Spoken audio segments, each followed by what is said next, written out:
इस पर बहुत लंबी चर्चा हुई है, पूरी परंपरा को देखेंगे तो, और उसके बहुत सारे डॉक्यूमेंट्स अवेलेबल हैं। मैंने आज सुबह या कल उस पर थोड़ी चर्चा की थी, है ना। तो जैसे ब्रह्म के बारे में 2 ब्रह्म की बात हुई है। एक को कहा है पर ब्रह्म, एक को कहा है अपर ब्रह्म। ब्रह्म का मतलब होता है जो फैला हुआ, बृहति ब्रह्म, ऐसा ब्रह्म का बताया। जो फैला हुआ है या जो फैलता रहता है उसको ब्रह्म कहा है।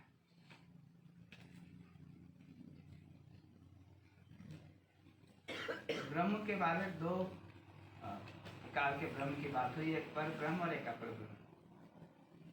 अपर ब्रह्म, जो पर ब्रह्म है, उसके बारे ये जितनी भी बातें कही गई हैं कि क्रिया शून्य है, व्यापक है, निराकार है, अक्रिय है, ये सब डिस्क्रिप्शन बताए गए हैं।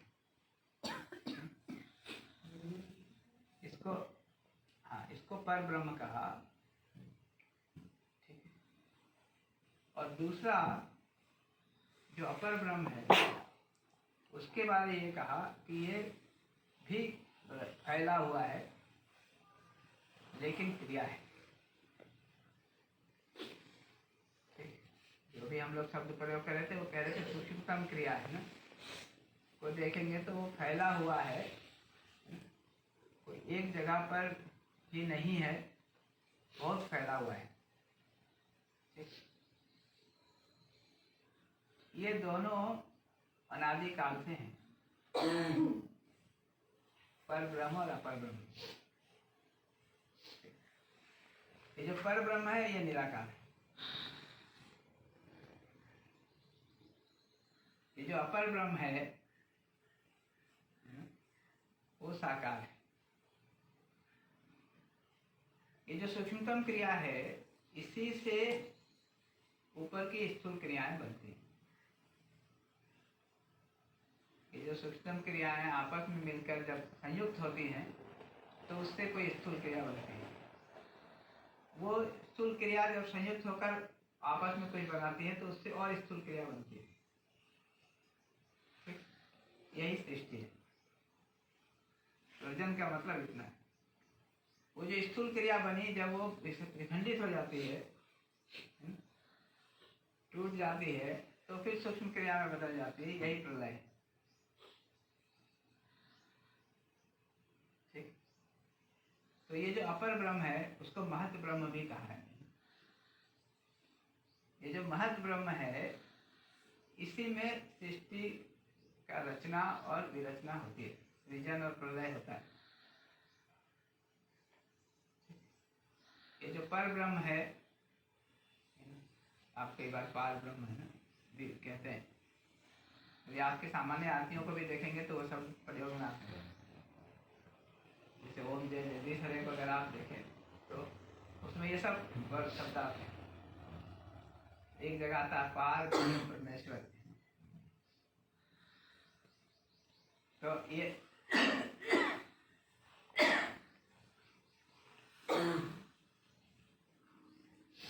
ये जो सृष्टि और प्रलय जो हो रहा है वो इस अपर ब्रह्म में हो रहा है, महत ब्रह्म में हो रहा है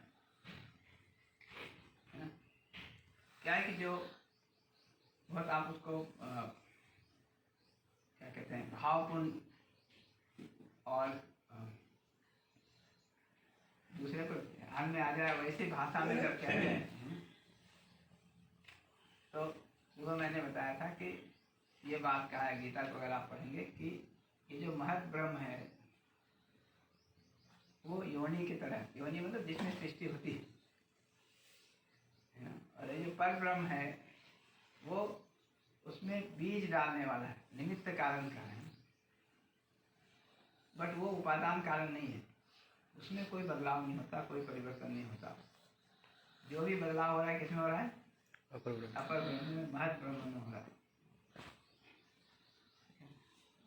तो ये एक्सप्लेनेशन दिए है कि मैं जो है उसमें गर्भ देने वाला हूँ, और मैं का मतलब पर ब्रह्म है, जो कृष्ण कह रहे हैं। और ये जो महद ब्रह्म है, ये योनि है। इस दोनों के योगफल में ये जितना भी मूर्त रूप दिख रहा है वो संभव होता है। ऐसा उसको एक काव्यात्मक ढंग से कहा। और ये कहा कि ये जो पर ब्रह्म और अपर ब्रह्म, ये दोनों का जो अस्तित्व है, इसमें जो सूक्ष्मतम क्रिया है उसकी अपनी एक ध्वनि है, उसको आप सुन सकते हैं। दृष्टा की जगह से, आत्मा की जगह से उसको सुन सकते हैं, है ना। वो ध्वनि जो है वही ओम के जैसा सुनाई पड़ती है। इसलिए जब ओम कहते हैं तो उसका मतलब ये है कि आप इस दोनों को नोटिस कर रहे हैं, जो सूक्ष्मतम क्रिया है और जो परब्रह्म है, इन दोनों का अस्तित्व है। उस अस्तित्व के फलस्वरूप ही ध्वनि। इसलिए हमारे यहाँ कोई भी बात शुरू होती है तो ओम से शुरू होती है, क्योंकि आप ऑन रिकॉर्ड ला रहे हैं कि ये मूल रूप में ये है। इसको अनाहत नाद का है। इसका मतलब है कि दो क्रियाओं के घर्षण से नहीं हो रहा है। ये ब्रह्म के अस्तित्व में या पर ब्रह्म के अस्तित्व में जो ये सूक्ष्मतम क्रिया है, ये उसकी अपनी मूल ध्वनि है, इसलिए उसको अनाहत नाद का है। इसी में सारा सृष्टि होती है, इसी में प्रलय होता है। तो यहाँ से बात शुरू करते हैं। तो ओम को कहेंगे तो फिर वो सिर्फ पर ब्रह्म का द्योतक नहीं है, वो पर और अपर ब्रह्म दोनों का द्योतक है। इसमें अगर हम भेद नहीं रखते हैं, स्पष्टता नहीं रखते हैं और दोनों को एक साथ जोड़ लेते हैं तो कठिनाई होती है। उसमें दोनों तरह की कठिनाइयाँ हुई हैं। एक तो जो बताने वाला है उसने अगर कहीं उसमें, है ना, चूक किया है तो प्रॉब्लम है। दूसरा जो बताया जा रहा है समझने वाला चूक कर ले तो भी प्रॉब्लम है। जैसे ब्रह्म कहने से आपने अगर पर ब्रह्म मान लिया तो प्रॉब्लम है, ठीक है। उसने अगर जो बोल रहा है उसने अगर पर ब्रह्म में भी ये क्वालिटी डाल दी जो अपर ब्रह्म में है तो फिर एक तरह का कंफ्यूजन होता है। तो अभी जो जिक्र आर्य जी ने किया है वो 1 और 2 नियम के, उसमें ये छाप नहीं होता है कि पर ब्रह्म की बात हो रही है, अपर ब्रह्म की बात हो रही है। अगर साफ हो तो उसमें कोई प्रॉब्लम नहीं।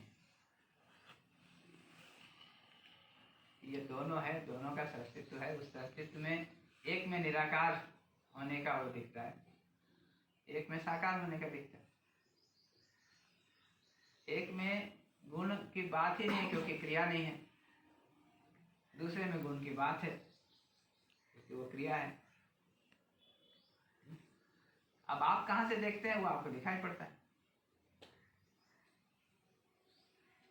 तो मूल वस्तु तो वही है जिसको अभी ओम से इंगित किए, और उसमें वो दोनों है, पर ब्रह्म और अपर ब्रह्म। आप जब देखने जाएंगे तो जिसको देख रहे हैं उसके हिसाब से आपको दिखेगा। अगर आप गुण के आधार पर देख रहे हैं, क्रिया के आधार पर देख रहे हैं तो क्रिया वाला भाग दिखेगा। क्रिया को देखते हुए क्रिया के बियॉन्ड देखने की आपकी क्षमता हो जाए, है ना, तो क्रिया भी दिखेगी और क्रिया शून्य भी दिखेगा। बढ़िया।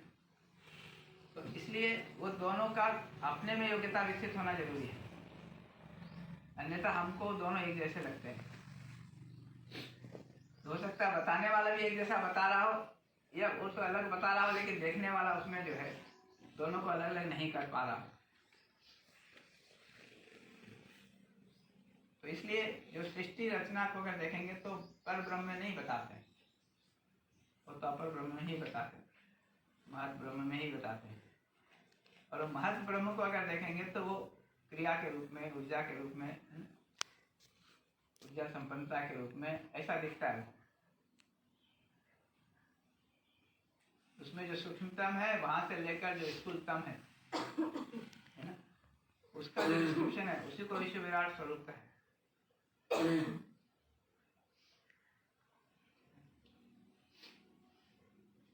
विश्व विराट स्वरूप है। फिर गीता एक अच्छा शास्त्र है, उसको पढ़ेंगे ना तो उसमें ये सारे कंफ्यूजन को लेकर चर्चा हो रही है। अर्जुन कोई अपने ही सवाल पूछ रहा है ऐसा नहीं, उन सबके सवाल को पूछ रहा है। तो वो बार बार ये सब प्रश्न उठाता है कि भाई अभी तो आपने ये कहा था, अभी आप ये कह रहे थे। तो फिर कृष्ण स्पष्ट करते हैं कि भाई क्या कहा था, उसका क्या मतलब है। तो ये सारा करता है और अच्छा शास्त्र है वो। मतलब हमारे यहाँ ज़्यादातर शास्त्र जो लिखे गए हैं, उपनिषद को भी पढ़ेंगे तो ज़्यादातर प्रश्नोत्तर के रूप में लिखे गए, डायलॉग के रूप में लिखे गए, मोनोलॉग नहीं। तो एक प्रोसेस ऑफ एवोल्यूशन है। एक को जो पता है वो दूसरे को बता रहा है, दूसरा जिसको पता नहीं है वो किस क्रम में एक एक चीज़ की इंक्वायरी करता है, उसकी इंक्वायरी क्या है उसको ध्यान में रखकर फिर आप है ना चीज़ों को एक्सप्लेन करते हैं। जैसे कल मैंने कहा था कि वो ज्ञान योग, भक्ति योग और कर्म योग का, अगर आप व्यवहार कार्य की जगह पर हैं, आपके प्रश्न वहीं से आते हैं। ठीक, उसको जो उत्तर देते हैं वो कर्म योग के आधार पर आप उत्तर देंगे। और कभी भी आपने भक्ति की बात की तो वो परेशान हो जाएगा। ठीक, ये अभी तो कुछ कहते हैं, अभी कुछ कहा, तो भक्ति योग के बारे में उसको बताना पड़ेगा, फिर ज्ञान योग के बारे में बताना पड़ेगा। ये तीनों का रेंज है, उसको धीरे धीरे ये दिखाना पड़ेगा कि तुम्हारे जो स्थिति है वो व्यवहार की जगह पर है, इसलिए तुम्हारा प्रश्न वहां से आता है, उत्तर भी तुम वही चाहते हो, लेकिन व्यवहार कार्य तो भाव विचार के आधार पर होता है, इसलिए उतनी सूक्ष्मता विकसित करना जरूरी है। जो व्यवहार कार्य भाव विचार की जगह, उसको ये बताना पड़ेगा कि भाव विचार के पीछे तो कुछ समझ या मान्यता है, और ये सब के पीछे फाइनली इस अस्तित्व में अनुभव है। उस अस्तित्व की जगह पर, जब अनुभव की जगह पर आप जाकर देखेंगे तो ये दोनों दिखते हैं, पर ब्रह्म और अपर ब्रह्म, इन दोनों का अस्तित्व, उसको देखना जरूरी है। हम क्या है कि भाषा बदल लेते हैं तो हमको लगता है कि हाँ साफ हो रहा है। ठीक, तो अगर आप कहेंगे कि सब अस्तित्व से आ रहा है, सब अस्तित्व में जा रहा है, आपको ठीक लगता है, कंफर्टेबल लगता है कि नहीं? ये जो हम लोगों ने चित्र बनाया है वो अस्तित्व का विश्व विराट स्वरूप बताया कैसा होता है कि नहीं?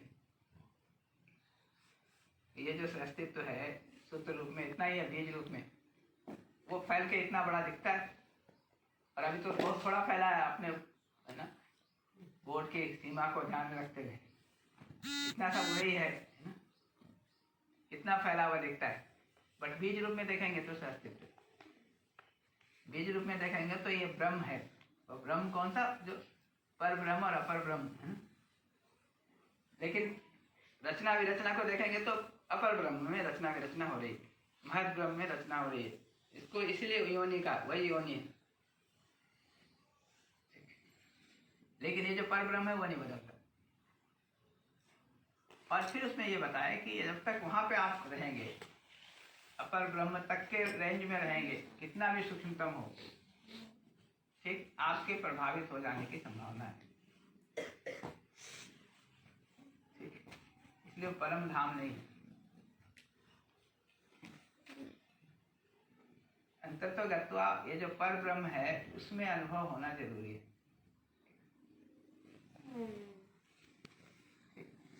वहां जब आप होते हैं, मतलब उसका अनुभव आपको होता है, वो आपका जीने का अधिष्ठान हो जाए, तब आप सारे प्रभाव से मुक्त। ठीक है, वहां आपके जो परमानंद की बात की है ना, उसकी स्थिति बनती है। वहां तक हमको पहुंचे बिना हमारा काम चलता नहीं, किसी का भी नहीं चलता। इसलिए ब्रह्मानुभूति को परम वो बताया है, आद्यांत लक्ष्य जो है वो ब्रह्मानुभूति है। उसमें दोनों का अनुभूति है, ये जो क्रिया शून्य है और जो क्रियाशील है, या क्रिया शून्य और सूक्ष्मतम क्रिया का जो भी बहुत फैला हुआ रूप है, वो वहां तक जाना जरूरी है। उससे कम में होगा तो काम नहीं चलेगा। एक तो ये महत्वपूर्ण बात है। एक महत्वपूर्ण और बात है इसमें, अगर अभी ध्यान से देखेंगे तो ये जो ब्रह्म पर ब्रह्म है वो, और ये जो आत्मा है वो, ये दोनों को ठीक ठीक समझ लेना जरूरी है। पूरी प्रकृति के संदर्भ में देखेंगे तो ये जो पर ब्रह्म है ना, ये प्रकृति का अधिष्ठान होते हुए भी, है ना, प्रकृति से अप्रभावित है।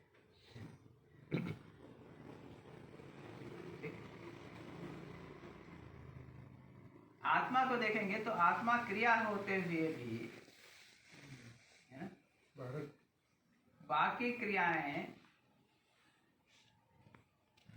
सुन रहा हूँ, ठीक है, बाकी क्रियाओं से अप्रभावित है। ठीक, बाकी क्रियाओं का मूल्यांकन करता है, बाकी क्रियाओं का प्रेरणा स्रोत है, लेकिन अप्रभावित है। ये दो महत्वपूर्ण बात है जिसको अपने को समझना जरूरी है। तो वो जो हम लोग इंगित कर रहे थे ना कि ब्रह्म इष्ट है, ऐसा लिखे अनुभव दर्शन में पढ़ेंगे, और कहा है आत्मा भी नष्ट नहीं है। ये दो बातों को इंगित किए। ये ब्रह्म इष्ट है, मतलब वो जो पर ब्रह्म है उसकी बात हो रही है ना, कि पूरे प्रकृति और प्रकृति के साथ भी पर ब्रह्म को देखते हैं, तब ये पता लगता है कि सृष्टि रचना प्रकृति में हो रही है ना, लेकिन ब्रह्म उसमें जो है रचना भी रचना में शामिल नहीं, अधिष्ठान तो है। आत्मा की जगह से, दृष्टा की जगह से जब देखते हैं तब ये पता लगता है कि दृष्टा जीवन की बाकी क्रिया और बाकी बाहर की क्रियाओं में भी उसकी प्रेरणा और उसका मूल्यांकन, है ना, उपलब्ध रहता है, लेकिन आत्मा इन क्रियाओं से प्रभावित नहीं होता। तो बाकी क्रियाओं की कैटेगरी अलग है, इसकी अलग है। तो ये जो अप्रभावित रहना है, उस स्थिति को पर ब्रह्म के साथ जोड़कर देखेंगे तो ये उस रूप में उनमें एक रूप में भिन्नता क्या है? भिन्नता ये है कि जो पर ब्रह्म है वो क्रिया शून्य है, आत्मा जो है वो क्रियाशील है, क्रिया है, और पर ब्रह्म जो है वो क्रिया नहीं है। ये अंतर है। तो ये दोनों को समझना जरूरी है, पर ब्रह्म को भी जिसको व्यापक कह रहे हैं हम लोग, और आत्मा को भी। ठीक, आत्मा ही पर ब्रह्म का भी अनुभव करती है, आत्मा ही अस्तित्व का ही भी अनुभव करती है ना? और आत्मा ही बाकी क्रियाओं के लिए प्रेरणा देने का और मूल्यांकन करने का काम करती है, लेकिन इन सबसे अप्रभावित है।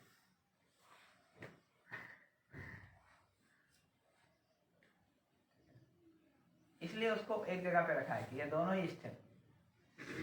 तो आत्मा को देख पाना, आत्मा की जगह पर हो पाना, है ना, और आत्मा में ब्रह्म का अनुभव होना, ठीक, ये मुख्य जगह है हमारे जीने का। फिर उसके आधार पर नीचे की क्रियाओं को व्यवस्थित करना, ताकि उनमें भी एक जो है संगीत बना रहे, व्यवस्था बनी रहे, तारतम्यता बनी रहे। इतना मुख्य काम है हमारे पास, ये सबको मिला के ब्रह्मानुभूति का। वो थोड़ा सत्य चितानंद वाला दयालु न्यायकारी वो थोड़ा कर दो। अभी बहुत डिटेल में नहीं जाते हैं, थोड़ा हाँ वो कर दो। देखिए ये बहुत सारा विस्तार है, धीरे धीरे वो सबको अनफोल्ड कर सकते हैं हम लोग। सत्य का मतलब जो मैंने बताया था कि जो हर देश और काल में एक जैसा रहता है वो सत्य ब्रह्म है। नहीं, ब्रह्म नहीं है ऐसा भी मत कहिए। अभी पहले इतना ही कहिए कि सत्य का जो परिभाषा है वो ये, जो हर देश काल में एक सा रहता है। तो जो हर देश काल में एक सा रहता है उसको अगर देखने जाएंगे ना, तो दो चीजें दिखती। एक तो ये ब्रह्म जिसको कह रहे हैं ना, पर ब्रह्म, ये हर देश काल में एक है। दूसरा ये जो सहस्तित्व है ना, ये सहस्तित्व भी हर देश काल में बना रहता है।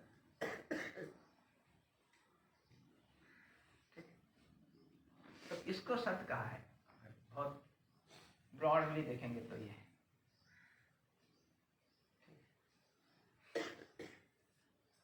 चित्त जो है उसको अगर देखेंगे तो ये जो चैतन्य इकाई हम लोग बार बार कह रहे हैं ना, उसको चित्त कहा है। चित्त का मतलब है जो जानने मानने का काम करता है, वो चित्त। उसमें भी देखेंगे तो अल्टीमेटली जो आत्मा है ना, उसमें जानने मानने का काम होता है पूरा। उसके पहले उसके नीचे की क्रिया में पूरा नहीं होता वो काम। ठीक, इसलिए शुद्ध चेतना के रूप में आत्मा को कहा। ठीक, उसके नीचे भी आपको कुछ पता चलता है, लेकिन उसमें कम बेसी होने की संभावना रहती है। तो ये जो आपकी संभावना है चित्त में अगर देखेंगे तो आत्मा की जगह होना है, अनुभव की जगह होना है। तो आत्मा में ये जो ब्रह्म है उसका अनुभव है ना, जो सत्य है, और सत्य जो है उसका अनुभव, ये जब होता है तो अपने में आनंद की स्थिति, परमानंद की स्थिति वो बनी रहती है। तो ये तीनों दोनों को मिलाकर जब देखेंगे कि आत्मा और आत्मा में परब्रह्म का अनुभव, अस्तित्व का अनुभव, या उलट कर देखेंगे तो परब्रह्म में आत्मा है ना, और आत्मा में परब्रह्म का अनुभव और अस्तित्व का अनुभव है ना, ऐसा जब स्थिति होती है तो उसमें आनंद होता है। इसलिए ये दोनों को जब साथ साथ देखते हैं और अपनी जो अंतिम उपलब्धि है उस जगह पर देखते हैं तो सच्चिदानंद के रूप में दिखता है। सच्चिदानंद सत, चित्त और आनंद, ये तीनों चीजें दिखती हैं वहाँ। ये जो मूल वो है सृष्टि का जो सूक्ष्म क्रिया और व्यापक वस्तु ब्रह्म वस्तु, पर ब्रह्म वस्तु जो है उसका जो द्योतक है। मूल वस्तु का स्वभाव क्या है पूछा तो ये है सच्चिदानंद, सत, चित्त और आनंद। तो सत है जो हर देश काल में एक सा है, पर ब्रह्म और सत्य। चित्त है जो आत्मा की जगह तक आप जाकर देखेंगे तो, और इन दोनों के योगफल में जो है आनंद है। तो ये संयुक्त रूप से देखेंगे तब उसका स्वभाव पूरा, उसका जो विवरण अगर कहेंगे वो कैसा होता है, क्या होता है, तो सत, चित्त और आनंद होता है। ऐसा बताया आप बहुत सुने हुए ना सच्चिदानंद, इन लोगों का नाम ही सच्चिदानंद है। सच्चिदानंद घन, आगे घन लगता है, वो क्या था? घन का मतलब होता है कि ठोस है, बिल्कुल मतलब भरा हुआ है, कोई इसमें खाली जगह नहीं है। घन का मतलब ये होता है। सच्चिदानंद घन, सच्चिदानंद घन कहते हैं ना, घन कहते हैं। हाँ घन भी कहते हैं। मतलब घन का मतलब है कि कोई जगह ऐसी है जिसमें ये ना हो, टोटल पैक है ना। तो का यही मतलब होता है कि कितना पैकिंग है उसकी। जो सच्चिदानंद घन कहते हैं तो मतलब यही भरा हुआ है बिल्कुल। एक निराकार। एक लास्ट क्वेश्चन, ये आत्मा वाला जो है आपने बताया कि ऊपर परब्रह्म है जो कि क्रिया शून्य है, और अपर ब्रह्म है जो कि महत्व ब्रह्म है जो कि क्रियाशील है, और आत्मा के अंदर ये दोनों गुण हैं कि वो क्रियाशील भी है और वो क्रिया शून्य भी, मतलब क्रियाशील है लेकिन परब्रह्म के गुण भी उसके अंदर होता है, प्रभावित नहीं होता। तो ऐसे ब्रह्म के गुण नहीं कहेंगे कि उसका उस तरह का स्वरूप भी दिखता है कि क्रियाओं से अप्रभावित है, क्रियाओं से अप्रभावित है और क्रियाशील भी है। तो ऐसा लिख सकते हैं कि आत्मा जो है वो परब्रह्म और अपर ब्रह्म के बीच में इस तरह से कि आधा हिस्सा परब्रह्म और आधा दोनों कनेक्टेड। नहीं उसको मतलब देखिए और थोड़ा उसको बारीक से देखेंगे ना, अभी मैं उसको बहुत उतना विस्तार नहीं करना चाहता हूँ। न्यायकारी दयालु। देखिए कोई भी इकाई है ना, जहाँ इकाई है वहाँ व्यापक भी है, ये दोनों अलग नहीं हो सकते। यही अस्तित्व का मतलब है। ऐसा नहीं कि जहाँ इकाई है वहाँ व्यापक नहीं है, या जहाँ व्यापक है वहाँ इकाई नहीं है, ऐसा नहीं है। दोनों है। इकाई जहाँ है वहाँ भी व्यापक है। ठीक, अब आप अपने को क्रिया के रूप में देखिए, आत्मा को एक क्रिया के रूप में देखिए। ठीक, तो जहाँ आप हैं वहाँ व्यापक भी है, तो मैं ब्रह्म हो गया। तो आप अकेले तो है नहीं, आप दोनों ही हैं। आप किसके साथ तदाकार हो रहे हैं? अगर आप क्रिया के साथ तदाकार होंगे तो आत्मा क्रिया के रूप में दिखाई पड़ेगी। ठीक। जब आप परब्रह्म के साथ, व्यापक के साथ तदाकार होंगे तो आप व्यापक के को देखेंगे, है ना। तो ये और रिफाइनमेंट है उसका 5 साल का कोर्स कि इसलिए आपको ये लगता है कि जब आप ब्रह्म के साथ तदाकार, ब्रह्म तो आप हैं ही वहाँ पे आत्मा क्रिया भी है और ब्रह्म भी है। अगर ब्रह्म के साथ तदाकार होंगे तो हमको दिखता है, ऐसा लगता है कि मैं ब्रह्म। क्रिया के साथ तदाकार होता है तो लगता है कि मैं क्रिया हूँ, है ना। इसलिए क्योंकि अस्तित्व है। निराकार। वही निराकार का मतलब जिसका आकार नहीं। ठीक है। पर ब्रह्म को देखेंगे तो ये ब्रह्म तो फैला हुआ है, सीमा जो है वो क्रिया की ही होती है, तो उसका कोई आकार इस रूप में नहीं है। बट जब डिस्क्रिप्शन देते हैं तो आप क्या कर रहे हैं कि दोनों को मिला के डिस्क्रिप्शन देने लग जाते हैं, जब तो कठिनाई होती है। जैसे न्याय करता है ना की बात हुई, आज के दिन देखेंगे आप भी अगर न्याय कर रहे हैं तो आपका मूल वस्तु क्या है? सहअस्तित्व। ठीक, तो कौन न्याय करता है? सहअस्तित्व। तो जब बार बार कहते हैं आपने किया, तो मैं उनको बता देता हूँ कि क्या नहीं हुआ है ना, क्योंकि हमारे होने का भी क्या है? आधार वो सहअस्तित्व ही है। तो जो भी कर रहे हैं, जो भी हो रहा है, वो सहअस्तित्व में ही हो रहा है। अगर आप वहां तक जोड़कर देख सकते हैं तो सब कुछ अस्तित्व ही है, ये कहना पड़ेगा। उसको एक भाषा देते हैं नियति, कि नियति कर रही है, नियति में हो रहा है। ठीक, ये पूरा जो हम लोगों ने डायग्राम बनाया था फाइनली, जो सम अप करके लास्ट, उसको अगर ठीक से आप देखेंगे तो ये पता चलेगा कि जो है और जो होना है और जो हो रहा है, वो अस्तित्व है। जो है, जो होना है, जो हो रहा है, जो होना है, जो हो रहा है, और जो होगा वो भी सहअस्तित्व। हाँ, वही होना है। होना है तो वो अभी से जो लेके है, अभी जो तक, हो रहा है, जो अभी होना तक है। ये है, ये अस्तित्व ही है। अब इसको आप ईश्वर कह दीजिए तो आपका प्रॉब्लम सॉल्व हो जाएगा। आपने ईश्वर का कुछ और मतलब बता दिया और एक अस्तित्व के बारे एक्सप्लेन किया, तो अस्तित्व लगता है कि ठीक है, अगर अस्तित्व ही है सब कुछ है ना, तो आपको लगता है ठीक है। ईश्वर कह देने से आपको कठिनाई होती है। अब आप कहिए कि अस्तित्व ही ईश्वर है या ईश्वर ही अस्तित्व है, ठीक, तो मामला आपका सेट हो जाएगा, बैठ जाएगा। ठीक ठीक है, बाकी 2:30 बजे के बाद। तो आप जब पर ब्रह्म को देखेंगे तो निराकार है, अपर ब्रह्म को देखेंगे तो साकार है। उसी के इतने सारे रूप हैं। ठीक है, अब न्याय करता किसी को कहेंगे, किसको कहेंगे? उसी को ही कहना पड़ेगा। ये जो अस्तित्व ही व्यक्त हो रहा है, ठीक, तो आप कर्ता पद किसको देंगे? ये इशू बनेगा, तो उसी को ही देना पड़ेगा। बट हम क्या करते हैं, अपनी तरफ से चीजों को परिभाषित करते हैं। जैसे ये कहा कि कर्ता का मतलब निर्णय है ना, कर्ता पद का मतलब है निर्णय करना। क्योंकि जड़ में निर्णय नहीं होता, सिर्फ चैतन्य में निर्णय होता है, इसलिए चैतन्य में कर्ता पद है। ये सब आपको बहुत वही मैं कह रहा था कि ये तो बहुत तो टेक्निकली देखना पड़ता है ना। तो पार ब्रह्म का अनुभव करते हुए वो,